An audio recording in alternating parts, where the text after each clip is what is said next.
Vaccines, of course, are the best hope for ending the daily death toll of coronavirus, but they come with questions. One dose, two, a booster. Why do some vaccines require only one shot and others more? Well, tonight, 7 investigator Heather Catallo is digging into the science behind the various recommendations. Dr. Meissner, yes. Dr. Lee, yes. Dr. Perlman, yes. With the FDA's approval last week of a third COVID-19 vaccine, hope is on the horizon.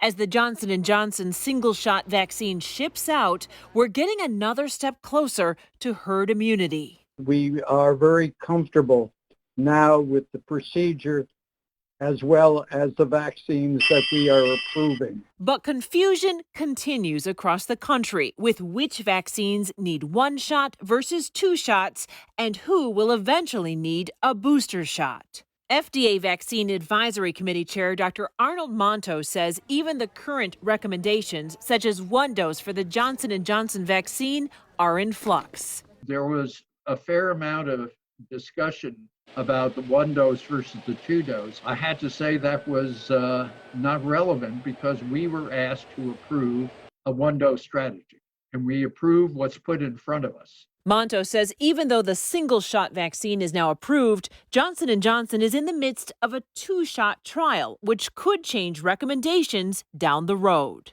We're in a place now where we have to make some decisions based on imperfect information.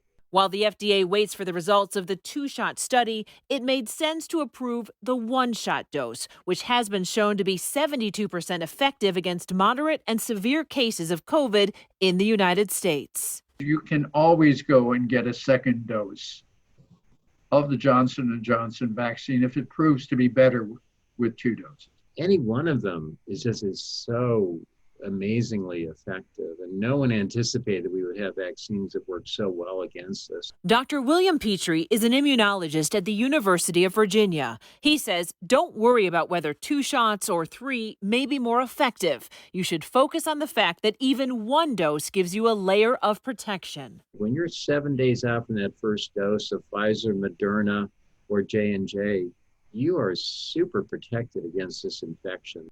Both doctors tell us we can't afford to vaccine shop right now. They recommend taking whichever vaccine becomes available to you, no matter the brand. We have more information about vaccine dosing at WXYZ.com. I'm Heather Catallo, 7 Action News.